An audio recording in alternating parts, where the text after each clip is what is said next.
તમે જાણો છો કે મેં તાજેતરમાં લાઇક સ્ટેજ વિશે શું શોધ્યું છે? ખરેખર તે તમારા દિવસ પર આધાર રાખે છે. સાચે જ, જો લોકો યુએસમાંથી તમારા વિડીયો જ જોઈ રહ્યા છે, તમારી કમાણી ઘણી વધારે છે. હું આ પહેલાં જાણતો ન હતો, પરંતુ હવે તે ખૂબ જ સમજાય છે કે તમારું ક્રિએટર લેવલ મહત્વનું છે.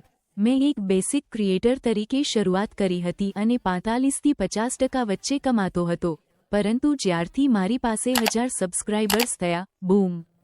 હું પ્રીમિયમ ક્રિએટર બની ગયો અને 50 થી 70% વચ્ચે કમાવા લાગ્યો. હું કહેવા માંગુ છું કે આ એક યુએસ તફાવત છે, જે ખરેખર એક સરળ સ્ટેપ બાય સ્ટેપ પ્રક્રિયા છે. તે નોંધાયેલ વપરાશકર્તા તરીકે સાઇન અપ કરે છે અને તમારું પ્રથમ વિડિયો અપલોડ કરે છે. પછી તમારું પ્રેક્ષક વધે છે. લોકો તમારું મોનેટાઇઝ કરેલું કન્ટેન્ટ જોવાનું શરૂ કરે છે અને તમે કમાવા લાગો છો. પરંતુ હા, તમારું દૃશ્ય પણ નોંધાયેલ હોવું જોઈએ અને તે વિડીયો જ જોવી જોઈએ જે આવક લાવે છે. પરંતુ એકવાર મોટાભાગના લોકો ખરેખર જે તેમને ગમે છે તે જોતા હોય છે, તેથી તે કંઈ પણ માટે લાગતું નથી. મને લાગે છે કે આ ખરેખર તે પ્રકારનું પ્લેટફોર્મ છે જ્યાં તમને પરિણામ જોવા માટે મહિનાઓ સુધી રાહ જોવાની જરૂર નથી.